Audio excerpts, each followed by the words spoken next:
ये personalised medicine है, ये एग्जैक्टली क्या है? So these are two prototypes of targeted therapy and understanding of the cancer biology by gene sequencing. Cancer genomics क्या होते हैं? टिश्यू ट्यूमर का लैब में भेज के पता लगा सकते हैं कि उनका जीन्स में कौन सा खराबी है. तो अगर पेशेंट में एक्शनेबल बायोमार्कर ना मिले, so Correct. how do you deal with that? Immunotherapy again has become a very important pillar in the management of cancers. So क्या टारगेटेड के भी साइड इफेक्ट्स होते हैं? तो उनके साइड इफेक्ट्स हो सकते हैं. So इंडिया में सबसे ज्यादा कौन से बायोमार्कर्स हैं जो पाए जाते हैं? So biomarker is, as I said, a very broad term, Yes. and therefore depending upon the type of cancer, So क्या टारगेटेड थेरेपी पूरी तरीके से क्योर करती है या फिर सिर्फ बीमारी को रोकती है? डिपेंड करता है कि पेशेंट के ट्यूमर का स्टेज क्या है.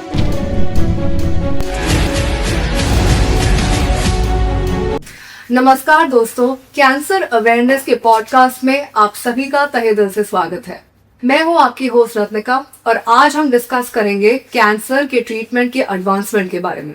तो आज हम सीखेंगे कि पर्सनलाइज्ड मेडिसिन क्या है, ये कैसे काम करती है और ये कैसे चेंज कर रही है सारी चीजों को. तो इस खास एपिसोड में हम बुलाएंगे doctor Shyam. He is a senior oncologist and at sir Gangaram hospital. We have the pleasure to be with him. So thank you for giving us your precious time. I am sure it's an extremely interesting and a difficult and a very responsible job, and I'm Yeah. sure my words will never do justice. Yeah, cancer, does hear the word cancer in a Yes. family or in someone, तो जमीन पैर के नीचे से खिसक जाती है. Yeah. So, but then I think we have a lot of treatment to offer, a lot of hope to offer. Yes. Not only hope, but even cures are feasible today Yeah. with a lot of modalities of treatment, which would revolve around surgery, radiation, cancer treatment in the form of chemotherapy, targeted therapy, immunotherapy, bone marrow transplants, CAR T cell therapy, etc., etc. So, we have several modalities of treatment. Yeah. We have several pillars of treatment available Yeah. with which we can actually cure or make the disease as a chronic disease. So, I mean, these are very common themes in cancer, Yeah. which is what we tell our patients depending upon the stage at which we are detecting the cancer.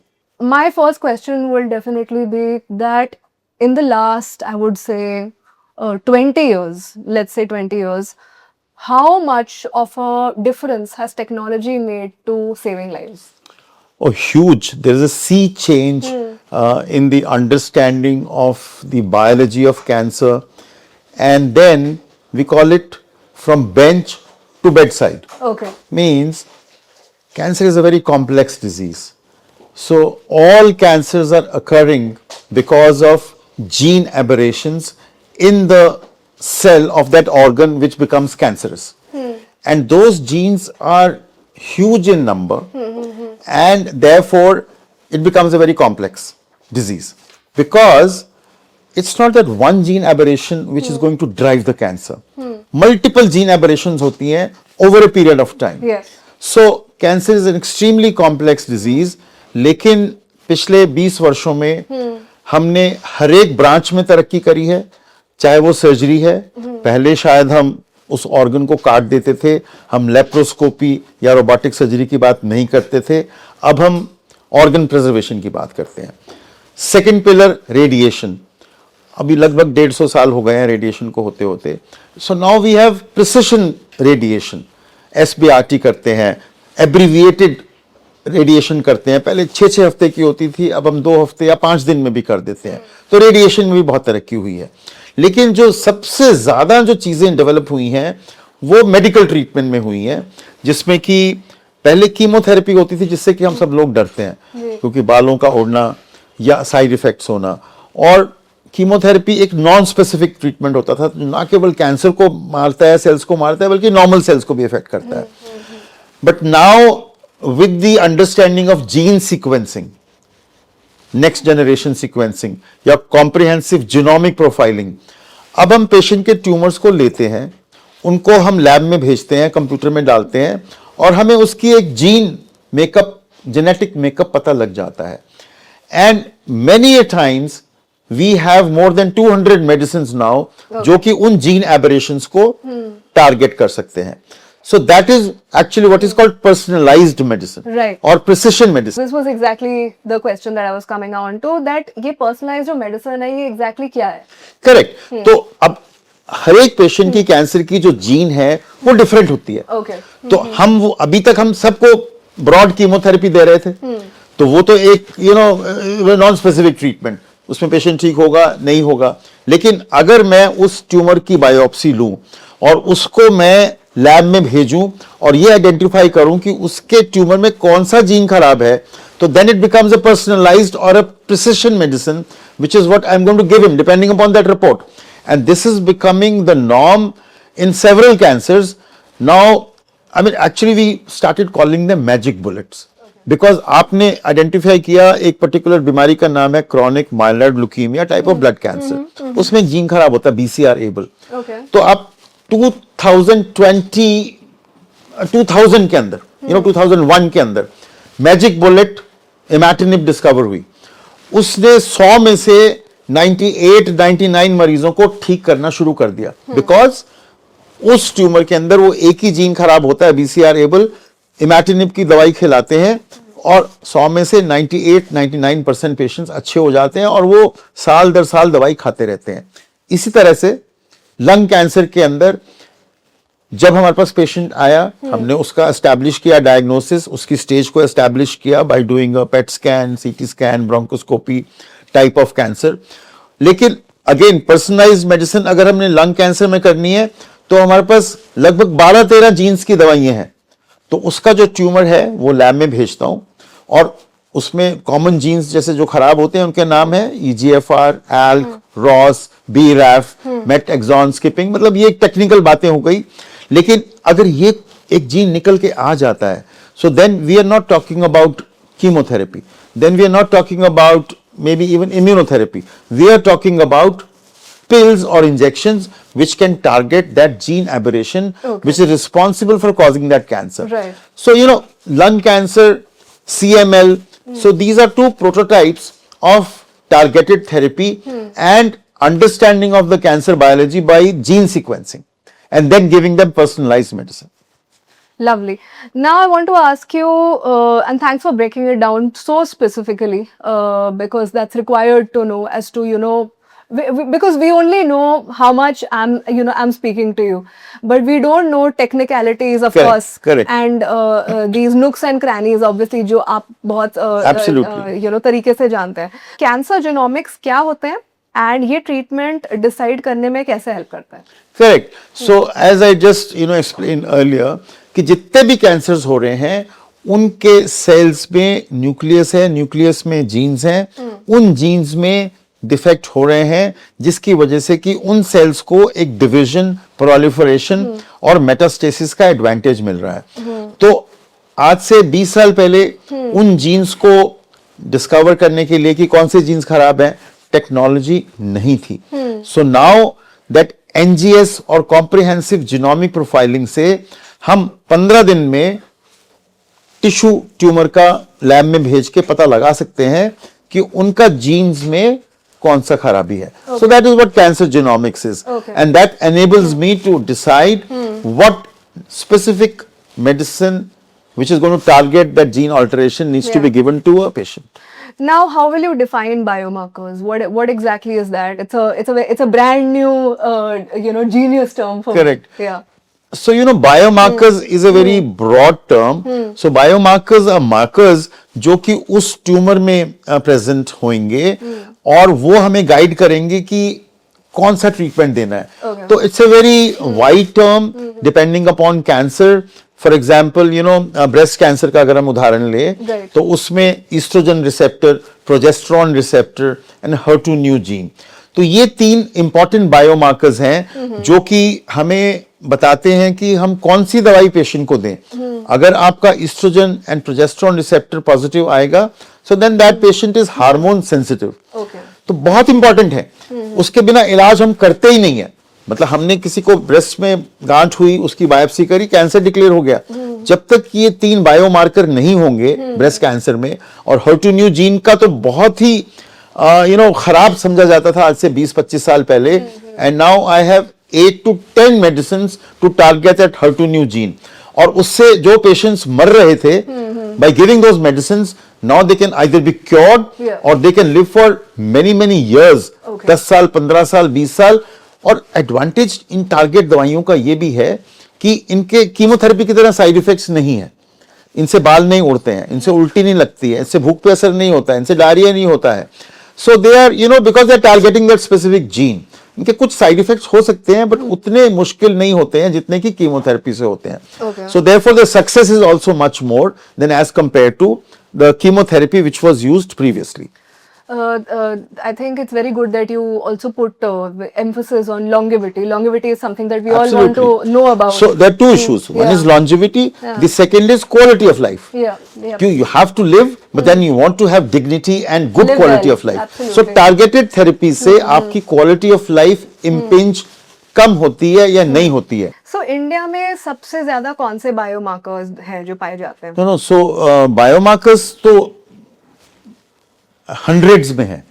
तो जैसे मैंने breast cancer का example दिया, you name it. अब एक biomarker जो कि हम सब पेशेंट्स में कराना चाहते हैं, सॉलिड कैंसर्स जो होते हैं. सॉलिड कैंसर्स का मतलब होता है कि लंग कैंसर, ब्रेस्ट कैंसर या किडनी कैंसर या gall bladder cancer, colon cancer. तो PDL1 टेस्टिंग या MSI टेस्टिंग, उनकी क्या इंपॉर्टेंस है? उनकी इंपॉर्टेंस ये है कि if any patient is found to be having MSI high, MSI means micro satellite instability, तो वो हमें गाइड करता है for using immunotherapy in such patients. Because if MSI is high, immunotherapy जो दवाएं बहुत इजी हैं, जो कि आधे पौने घंटे में लग जाती हैं, अगेन मोस्टली साइड इफेक्ट्स नहीं होते हैं. 80% से भी ऊपर लोगों को MSI हाई जिनका होता है उनको लाभ मिलता है. और PDL1 एक और marker. So it's a tumour agnostic marker. Tumour agnostic का मतलब होता है किसी भी ट्यूमर में, चाहे वो यूरिनरी ब्लैडर का हो, चाहे वो गॉल ब्लैडर का हो, चाहे वो लिवर का हो, चाहे वो लंग का हो, चाहे किडनी का हो, किसी भी ट्यूमर में अगर वो MSI हाई टेस्ट पाया जाएगा, so then that patient becomes eligible for immunotherapy, which is very effective. PDL1 एक और बायोमार्कर है जो कि हम लोग वेरी फ्रीक्वेंटली भी टेस्ट, जिसमें कि CPS है, खास तौर पे लंग कैंसर में, सर्विक्स कैंसर में, स्टमक कैंसर में, in a variety of cancers. Because again उसकी पॉजिटिविटी और नेगेटिविटी डिक्टेट करती है कि क्या ये पेशेंट को हम लोग इम्यूनोथेरेपी दे सकें कि ना दे सकें. सो बायोमार्कर्स में estrogen receptor, progesterone receptor, HER2/neu, MSI, PDL1, and then even your genes, which we said we were 10-12 genes in lung cancer. And then of course each cancer would have some genetic abnormality. Like एक और disease होती है gastrointestinal stromal tumor. Right. उसमें C-KIT होता है. अगर वो पाया जाएगा, so then your patient becomes eligible for anti-C-KIT drug, which is imatinib. So, so biomarker is, as I said, a very broad term. Yes. And therefore, depending upon the type of cancer, you have different biomarkers. And those, if identified in that patient, lead us to prescribing that drug, which can either control or cure that cancer. So, अगर patient में actionable biomarker ना मिले, so Correct. how do you deal with that? Right. So that's an interesting question. कि अगर आपको biomarker नहीं मिला तो आप क्या करेंगे? Right. तो there are certain drugs जो कि irrespective of biomarker काम करती हैं. एक तो कैंसर कीमोथेरेपी की जो दवाइयाँ हैं इन एडवांस स्टेजेस, उसमें बायोमार्कर्स की आवश्यकता नहीं होती है. तो we for each cancer have guidelines to be followed. Yes. And depending upon that guideline, we take a call कि इसको हम कीमोथेरेपी दें, इसको कीमो के संग संग इम्यूनोथेरेपी दें. So immunotherapy again has become a very important pillar in the management of cancers, either alone or in combination with chemotherapy or in combination with other drugs which are called like tyrosine kinase inhibitors. Okay. So for example, आपको मैं kidney cancer का example देता हूँ. Today if I have a patient of kidney cancer जिसका कि फैल गया lungs में, bones में, I don't need any biomarker. I will give them immunotherapy and along with a pill which is called a tyrosine kinase inhibitor. So I don't need biomarkers for all patients with cancer to prescribe immunotherapy. Similarly, एक और biomarker है जो कि हो या ना हो, उसकी दवाई VEGF, vascular endothelial growth factor. So basically that drives, because all tumors when they have to thrive and multiply, they need blood supply. Right. तो वो VEGF जो मार्कर है वो सारे ट्यूमर सेल्स में होता है। उनकी 2-3 दवाइयां हैं, बेवसिजुमैब है या रेमिसिरुमैब है। तो वो कोलन कैंसर में या लिवर कैंसर्स के अंदर ये दवाइयां अप्रूव्ड हैं, चाहे उसका VEGF रिसेप्टर पॉजिटिव हो या ना हो, इसलिए हम करते ही नहीं है, जरूरत ही नहीं है। Okay. So you know the type of cancer also dictates precise or precision medicine whether that biomarker is present or not. For example, I gave you the issues on kidney cancer and in liver cancer. My next question would be कि chemotherapy and immunotherapy जो है वो क्या हर patient को दिया जाता है उस इन दोनों का So combination? no. So now coming to कि किस पेशेंट का क्या इलाज होता है कैंसर में, so that is dictated by 2-3 things. One is कि वो उसका ओरिजिन क्या है, Right. कौन से ऑर्गन से शुरू हो रहा है और उसकी स्टेज क्या है. ओके, So पहले तो हमें एस्टैब्लिश करने के लिए cancer biopsy and scanning is critical. Yes, तो एक और मिथ है हमारे इंडिया में कि अगर मैं बायोप्सी कराऊंगा ओरल कैविटी के घाव की या ब्रेस्ट में मेरी गांठ है तो वो फैल जाएगा. So that is a myth. बिना बायोप्सी के कैंसर का डायग्नोसिस एस्टैब्लिश नहीं होगा. So once the cancer diagnosis is established, then we do imaging, that is scanning. Yeah. PET scan has become very popular these days in our country because it is a one-stop shop. 7-8-10 हजार के अंदर PET CT scan हो जाता है और मुझे ये पता लग जाता है कि वो कैंसर कितना फैला है. So now coming to your question, if the cancer is localized to a particular area, say for example breast cancer है, so then or oral cancer है, then surgery is the mainstay of treatment. So there chemo targeted medicine may take a back seat because then we are talking about curable cancers. So if the tumor then spreads to the regional nodes, for example oral cancer है तो वो गर्दन की गांठों में फैलता है. If somebody has colon cancer तो वो पेट की गांठों में फैलता है. Breast cancer बगल में फैलता है. So if it's a loco-regional disease, again surgery and radiation take a very important role because these are curable cancers. Yeah. And even these cancers would require chemotherapy or targeted therapy after the surgery and radiation has been done. So all cancer is not one disease. Yeah. Cancer 200 तरह का होता है और हर एक का इलाज अलग अलग होगा. Right. But yes, if somebody's cancer is widespread, अगर वो liver में, bones में, lungs में फैल गया है, so then surgery has a very little role to play in it. because then we are talking of medical treatment. तो medical treatment में chemotherapy, immunotherapy, targeted therapy, तो ये 3 pillars आ गए. तो इनका एक मिश्रण होगा depending upon the type of cancer, and then we are dictated by the biomarkers which include the NGS, gene sequencing, and whatever biomarker is suitable for that particular type of cancer. okay. So firstly, thanks to you. You explained so well, and I really mean that from the bottom of my heart. I just feel like I'm a really good, a You're new learning student about in a class You're at this absolutely point in new. time. I mean, the idea of the Yeah. podcast is to educate lay Educate. people Absolutely. and in as simple terms, Yes, so yes. that they understand what is Yes, cancer, yes. how it spreads and what is the cause no, and but why. I really see you as a guest lecturer, and that too a very making such a topic that can be so sensitive Correct. into something that can be really very good. Yeah, education and of for course people. the other issue is that the cancer is becoming more common. Right. So Yeah. I mean, It's painful. It's painful, but the incidence is increasing Agreed. over the Agreed. last several years. Agreed. And in spite of our understanding Yes. कि वो तंबाकू से होता है, Right. Chew करने से होता है, स्मोकिंग से होता है, और शराब पीने से होता है. If you are putting on weight, it's a lifestyle disease. Yes.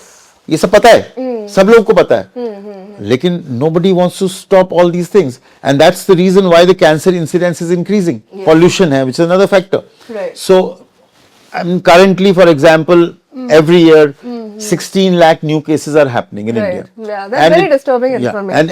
and it is said by ICMR and WHO that अगले 10 सालों में ये figures double हो जाएंगी. तो अगर हम टोबैको को बंद कर दें तो टोबैको से जो कैंसर होने वाले हैं, जो कि ऑलमोस्ट 33% ऑफ द कैंसर्स हैं, वो कम हो जाएंगे. लेकिन कौन छोड़ रहा है टोबैको? Yes. छुड़वा ही नहीं सकती, सरकार ही नहीं छुड़वा सकती, या हमारा एक बार लत लग जाती है तो it's very difficult to It's leave very tobacco. hard, yeah. Similarly if somebody is become obese, exercise नहीं कर रहा है, तो वो पतला होने के लिए it's very difficult. Yeah. Obesity is one very important reason for causing cancer. Though, sir, fitness has really taken, Correct, but come then, in the picture. yeah, right, I mean, at least in our generation. Yeah, but then we call it as a lifestyle disease because it is related to tobacco chewing, lack of exercise, not taking enough fruits and green leafy vegetables, Yeah. all this junk food, and putting on weight. Yes. Your body mass index is going. But yes, so these are preventive aspects of cancer, Right. which are perhaps not going to be followed, and that's why the cancer is going to double in the next 10 years. One question, that I'm going to ask you is that a lot of people, especially in the nutrition industry, recommend that, now fruits and vegetables gain a lot of perspective that, okay, there's a lot of injected stuff. out Right, so there. pesticides and so And on. it's very hard to differentiate between where you can get what from. So वो तो do you देखिए- recommend organic over here? I mean, sure, you have to make sure that you're eating a pure thing. Yeah. But how many can have access to organic and so on? So who has the time? I mean, a middle class person, वो सुबह से लेकर रात तक जो है वो काम कर रहा है, and at the end of the day he wants to have some fruits. अब वो organic ढूंढने जाएगा और उसकी affordability factor भी होगा. Right. So I mean, ideally, yes, in the ideal world, you should be having fruits and vegetables which have no pesticides, Yes. and there's nothing injected in Injected them. in it. So there should be no chemical, free होना चाहिए. So, but then I mean, these are for not for very regular people, I guess. For rich people, they can adopt that practice. Sure. Yes. तो जिन patients में biomarkers identified नहीं होते हैं, तो फिर what is the solution? No, so as I said, तो chemotherapy रहती है. So then there are certain drugs which can be given to patients even in the absence of those biomarkers. So biomarkers जो हैं वो जरूरी नहीं है, खास तौर पे इम्यूनोथेरेपी के लिए, एंटी VEGF थेरेपी के लिए. बट यस, जो टारगेटेड दवाइयां हैं, जो जीन को टारगेट करती हैं, वो उसका होना उसके सेल में लाजमी है. अगर वो नहीं होगा तो मैं वो टारगेट की दवाई नहीं दे सकता हूं. So we have the guidelines for each cancer, and therefore we follow those guidelines depending upon the evidence which is available, because cancer की जो साइंस है वो एविडेंस पे चलती है. वो हमको ये दिखाना पड़ता है अपनी रिसर्च करके पेशेंट्स में या क्लिनिकल साइंस में कि ये सेट ऑफ दवाइयां हमने दी, उससे हमारे इतने पेशेंट्स ठीक हुए, इतनी उनकी लाइफ बढ़ गई, which was better than the previous treatment.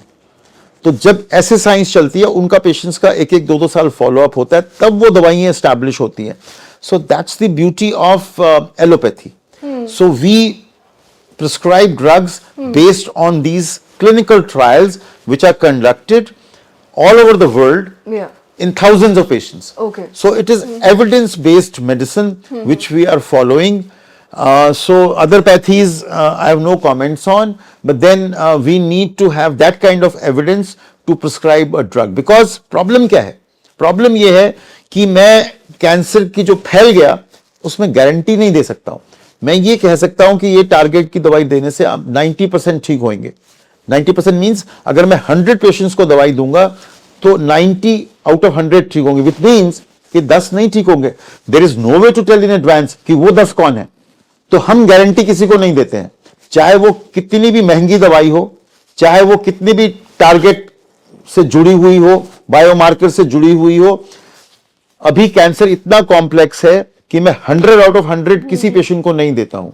तो ये बात मैं हर एक मरीज को समझाता हूं, और अगर उसको ये बात समझ में आती है तो हम कहते हैं कि you come to us for treatment and you have to accept the negative side of the treatment that I mean only time will tell, because normally cancer is a slow disease. उसका जो doubling time है वो 90 days से 120 days होता है. 2 महीने लगभग लगते हैं जब भी कोई ट्रीटमेंट स्टार्ट करते हैं, चाहे वो कीमो हो, चाहे वो इम्यूनो हो, चाहे वो टारगेट दवाई हो, to find out whether that patient is showing improvement और नॉट. तो हमको उसके 1.5-2 महीने चाहिए टू फाइंड आउट कि वो 90% में आ रहा है कि नहीं आ रहा है. अगर वो नहीं आ रहा है तो दैट मीन्स कि वो उसकी लक फैक्टर उसके अगेंस्ट चल रही है. सो देयरफॉर अभी भगवान ने हमें, साइंस ने इतनी कामयाबी नहीं दी कि आप आ गए, जैसे किसी को ट्यूबरक्लोसिस हुआ तो हम कहते हैं सर आपका 99% चांस है कि आपकी टीबी की दवाई से ठीक हो जाओगे, उसमें भी हम 1% या 0.5% नहीं बोलते हैं। लेकिन अभी depending upon the type of cancer the rate of success varies from 60-70% to 90%. तो अभी we are very primitive in spite of having understood the complexities of cancer, कौन से जीन है, क्या खराब हो रही है, दवाइयाँ आ गई हैं, इम्यूनोथेरेपी आ गई है, but still there's a huge luck factor in the life of a cancer patient. मरते हुए पेशेंट ठीक हो जाते हैं, जो चलते हुए पेशेंट आते हैं, अगर दवाई कामयाब ना हो तो they will progress and they will succumb to their disease. So therefore we are extremely careful in when we counsel families and patients. Yeah, surely. I'm sure it's a very, it's a long process. That's why, because of lack of certainty Yeah. in the positive outcome of all patients, तो हम लोग को बड़ा एक guarded opinion देना पड़ता है, हमको hopeful भी करना पड़ता है फैमिली को कि भाई 80-90% चांस है ठीक होने का, तो that hope के साथ ही तो आप इलाज कराओगे. So, क्या टारगेटेड के भी साइड इफेक्ट्स होते हैं? या सो एनी मेडिसिन जो कि हम किसी भी पेशेंट को देते हैं तो उनके साइड इफेक्ट्स हो सकते हैं, बट आई थिंक वो काफी कम होते हैं as compare to chemotherapy, because वो एक पर्टिकुलर जीन को टारगेट कर रहे हैं. तो आपको हर एक, क्योंकि आई टोल्ड यू कि लगभग 200 दवाइयां हैं जो टारगेटेड दवाइयों में, हर एक कैंसर के लिए अलग अलग है, चाहे वो लंग कैंसर है या ब्रेस्ट कैंसर है या ल्यूकीमिया है या लिम्फोमा है, तो हर एक दवाई के अलग अलग साइड इफेक्ट्स हो सकते हैं. तो कुछ कॉमन साइड इफेक्ट्स मैं आपको बता सकता हूं, जैसे कि क्रॉनिक माइलॉइड ल्यूकीमिया में आप इमैटिनिब या डिसैटिनिब या निलोटिनिब नामक दवाइयां देते हैं तो उनसे फ्लूइड रिटेंशन, वेट गेन होना, थोड़ा एसिडिटी होना, या कुछ पेशेंट्स में लिवर पे साइड इफेक्ट्स आना, but that's like 5-10% of the cases and they are manageable. Number 1. Number 2, अब जैसे टायरोसिन काइनेज इनहिबिटर्स जो कि किडनी कैंसर में इस्तेमाल होते हैं, जैसे सुनिटिनिब, पाज़ोपिनिब, एक्सिटिनिब एंड लेनवैटिनिब एटसेट्रा, तो उससे मुंह में छाले पड़ना और बीपी बढ़ जाना या स्किन रैश होना या डायरिया होना. लेकिन ये टैबलेट्स होती हैं तो इनकी हम डोज को अगर हम टाइट्रेट कर दें तो वो डोज कम करने से वो साइड इफेक्ट्स कम हो जाते हैं by and large. So they are again manageable. अब जैसे कि दूसरी जो दवाइयाँ हैं, लंग कैंसर के अंदर बहुत सारी दवाइयाँ हैं टारगेटेड, ऑलमोस्ट 10 तरह की दवाइयाँ हैं, तो हर एक दवाई के अपने साइड इफेक्ट्स होते हैं. EGFR इनहिबिटर्स जैसे कि जेफिटिनिब, अर्लोटिनिब, ये फर्स्ट जनरेशन है. अब एक और इंटरेस्टिंग कॉन्सेप्ट है टारगेटेड मेडिसिन में, लंग कैंसर में आया या क्रॉनिक माइलॉइड ल्यूकीमिया आया कि फर्स्ट जनरेशन आई तो जो कि बहुत ही कमजोर दवाई थी. Then these patients cannot be cured, lot of them, so they relapse within 1 to 3 years. So then we have a second generation of the same drug, so which are more effective and they are more safe. तो जैसे EGFR TKIs होते हैं, tyrosine kinase inhibitors होते हैं, उनमें skin rash होना या diarrhoea होना, लेकिन अगर थर्ड जनरेशन पे जाएंगे तो उसके अंदर ये साइड इफेक्ट्स बहुत कम होंगे. तो हर एक दवा के अपने अपने साइड इफेक्ट्स होते हैं. कोलन कैंसर में जैसे हम EGFR की दवाई यूज करते हैं जिसका नाम है सेटुक्सीमैब, उसमें स्किन रैश होना बहुत कॉमन है और लूज मोशंस होना या मैग्नीशियम कम होना. तो हर एक दवाई के अपने साइड इफेक्ट्स होते हैं, लेकिन उसकी डोज को अगर हम कम करें तो then dose can be handle. Okay, so क्या टारगेटेड थेरेपी पूरी तरीके से क्योर करती है या फिर सिर्फ बीमारी को रोकती है? सो वो एक अच्छा सवाल है. अगेन डिपेंड करता है कि पेशेंट के ट्यूमर का स्टेज क्या है. फॉर एग्जाम्पल ब्रेस्ट कैंसर का उदाहरण लेते हैं, तो उसमें अगर आपका अर्ली स्टेज ब्रेस्ट कैंसर है जिसमें कि ऑपरेशन भी हो गया, रेडिएशन हो गई, अगर जरूरत थी तो कीमो हो गई, तो वहां पे टारगेटेड दवाई जिसमें कि हार्मोन की दवाइयां हैं या HER2 न्यू जीन की दवाइयां हैं, वो पेशेंट को क्योर कर सकती हैं, वो क्योर रेट्स के अंदर इजाफा करती हैं.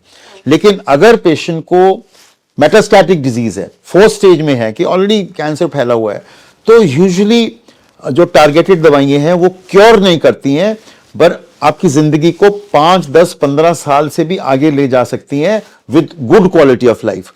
उसमें एक इंपॉर्टेंट केविएट है, अब क्योंकि हम टारगेटेड दवाओं की बात कर रहे हैं, हम उसमें इम्यूनोथेरेपी भी आ जाती है. तो जितनी भी कीमोथेरेपी टारगेट दवाइयां थी कैंसर्स के अंदर, वो पेशेंट्स को एडवांस स्टेज में क्योर नहीं कर रही थी. इम्यूनोथेरेपी ने ये चीज को बदल दिया. कैसे बदला कि अगर मैं इम्यूनोथेरेपी देता हूं पेशेंट को और वो पेशेंट उसका कैंडिडेट है, उसकी रिक्वायरमेंट है कि इम्यूनोथेरेपी इंडिकेटेड है, तो 100 में से 10 से 20 पेशेंट ऐसे निकल के आएंगे, अगर उसको इम्यूनोथेरेपी सूट कर जाए तो वो 5 साल से भी ज्यादा ठीक रह के क्योर हो सकता है। तो इम्यूनोथेरेपी ने एक ये बाजी मारी है in the field of targeted medicine. तो इम्यूनोथेरेपी का एक नया एक एंगल आ गया है। तो पहले ये एडवांस कैंसर्स में कोई भी कीमो या टारगेट दवाई मोस्टली पेशेंट्स को क्योर नहीं करती थी। अगर इम्यूनोथेरेपी का इस्तेमाल हो रहा है उस पेशेंट में, तो ही और she stands at 10 to 20% chance of a permanent cure as well. तो आपको नेगेटिव होने की जरूरत नहीं है, आपको पॉजिटिव होने की जरूरत है, क्योंकि अगर एक तो आपकी क्वालिटी ऑफ लाइफ बढ़ रही है, 10-20 साल इस रेंज के अंदर जा रही है, और अगर इम्यूनोथेरेपी सूट कर जाएगी तो आपका नंबर 20 में आ गया तो आप क्योर भी हो सकते हो। उसका पता हमें समय के साथ लगेगा, as we keep giving the medicine to that patient and keep doing the scans and following the disease, कि पहले इतना था, अब इतना रह गया, अब इतना रह गया। So it's a lot of test of time in the process. Absolutely. So you have to be patient. You have to respect the judgment of your doctor. Yeah. और अपनी जिंदगी आपको उस डॉक्टर को, हॉस्पिटल को, उस टीम को देनी है कि वो गाइडलाइंस के अकॉर्डिंगली आपको ट्रीट करे, और आपको विश्वास बना के रखना है। विश्वास इज वेरी इंपॉर्टेंट, कि आपको फेथ होना चाहिए अपने डॉक्टर की टीम में और डॉक्टर के अंदर, so that you get the best out of it. Yes. So, sir, any take-home message for or our audience, everybody who's watching right now? So absolutely. So cancer, जैसे मैंने शुरू में ही कहा कि जब भी किसी को पता लगता है परिवार में या किसी को होता है, तो बहुत ही एक नेगेटिविटी की और पेसिमिज्म की फीलिंग आती है कि मेरी जिंदगी खत्म होने वाली है। लेकिन आजकल हम कह सकते हैं कि कैंसर को क्योर रेट्स बहुत बढ़ गए हैं। एक्चुअली अगर 100 कैंसर डायग्नोज होते हैं तो 50 से ज़्यादा तो क्योर हो जाते हैं, और अगर वो क्योर नहीं होते हैं तो उनकी लाइफ को कंफर्टेबल किया जाता है और लॉन्जिविटी को बढ़ाया जाता है, जो कि 1-2 साल की बात नहीं होती है, 10 साल की बात होती है, depending upon the type of cancer. तो आपके घर में किसी को भी ऐसी बीमारी आती है तो आप डरे नहीं, आप कॉन्फिडेंस से आगे बढ़ें, अपने हॉस्पिटल को डिसाइड करें, अपने डॉक्टर्स की टीम को डिसाइड करें, क्योंकि कैंसर एक मल्टी डिसिप्लिनरी अप्रोच है, जिसमें कि ऑपरेशन भी हो सकता है, रेडिएशन भी हो सकती है, कीमो, टारगेट, इम्यूनोथेरेपी। तो ये एक टीम अप्रोच है, जिसमें सीटी स्कैन्स, पेट स्कैन्स, डायग्नोस्टिशियंस भी आएंगे।